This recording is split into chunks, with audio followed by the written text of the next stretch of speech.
హెచ్చించబడుట ప్రతి మనిషి యొక్క ఉద్దేశం, నేను హెచ్చించబడాలి. అదే దేవుడు ఒకవేళ మనల్ని హెచ్చిస్తే ఎవరు కూడా చేరుకోలేనంత ఉన్నతమైన స్థితికి హెచ్చిస్తాడు. ఎందుకంటే దేవుని స్థాయిని ఎవరు కూడా చేరుకోలేరు. అంత ఉన్నతమైనది ఆయన పరిశుద్ధత కావచ్చు, ఆయన స్వభావం కావచ్చు, ఆయన మహిమ కావచ్చు, ఆయన కృప కావచ్చు. అందుకనే బైబిల్లో మనకు పలుమార్లు ఆయన చూసిన వారు మరలా బతకలేరు అన్న మాట పలుమార్లు కనబడుతుంది. ఎందుకంటే ఆయన స్థాయి అంత ఉన్నతమైనది. అలాంటి దేవుడు ఒక వ్యక్తిని హెచ్చించాలంటే పేతురు రాసిన మొదటి పత్రిక 5వ అధ్యాయం 6వ వచనం, దేవుడు తగిన సమయమందు మిమ్మును హెచ్చించున్నట్లు ఆయన బలిష్టమైన చేతి క్రింద దీన మనస్కులై ఉండుడి. ఇక్కడ మనం గమనించినట్లయితే దేవుడు హెచ్చించేది తగిన సమయమందు. అంటే దేవుడు ఎప్పుడు పడితే అప్పుడు హెచ్చించేవాడు కాదు, తగిన సమయమందు హెచ్చించేవాడు. ఎలాగైతే తల్లిదండ్రులు వారి పిల్లలకి తగిన సమయమందు తగినవి చేకూరుస్తారో, మన దేవుడు కూడా ప్రతి మనిషికి తగిన సమయమందు తగిన వాటిని చేకూర్చువాడు అయ్యున్నాడు. ఈ విషయం మనము ఈ లోకమును చూసినప్పుడు, ఈ భూమిని, సూర్య చంద్రులను మనం గమనించినప్పుడు అర్థమవుతూ ఉంటాయి. తగిన సమయమందు వర్షాలు, తగిన సమయమందు ఎండ.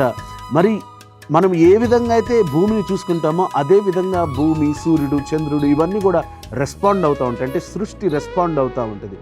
అలాగే దేవుని చేతి క్రింద మనము దీన మనస్కులై ఉండడం అంటే ఆయన యొక్క వాక్యానుసారంగా జీవించడం. నా పిల్లలు నా కింద దీన మనస్కులై ఉండి జీవించడం అంటే నా మాట వింటూ నా చేతి కింద జీవిస్తే అన్న అర్థంతో రాయబడింది. మనం కూడా చాలాసార్లు నా ఉద్దేశాలు నెరవేర్చబడాలి, నేను అనుకున్నదే జరగాలి, నేను అనుకున్నప్పుడే హెచ్చించబడాలి అనుకున్నప్పుడు మనం హెచ్చించబడడం చాలా కష్టం.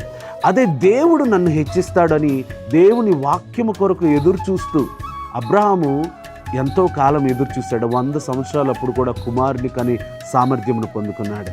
నోవహు దేని కొరకు ఎదురు చూశాడు. బైబిల్లో అద్భుతమైన మాటలు మనకు కనబడతాయి. యెహోవా కొరకు ఎదురు చూచువారు నూతన బలము పొందుకుందురు, వారి పక్షిరాజు వలె పైకి ఎగురుదురు అని ఎప్పుడో కొన్ని వేల సంవత్సరాల క్రితమే యెషయా ప్రవక్త రాసి ఉన్నారు. మరి మీరు దేవుని చేత హెచ్చించబడాలనుకున్నారా? దేవుని మీద విశ్వాసం ఉంచి ఆయన చిత్తానికి లోబడి ఆయన చేతి కింద దీన మనస్కులై జీవించండి. దేవుని చేత హెచ్చించబడి ఆశీర్వదించబడండి. God bless you.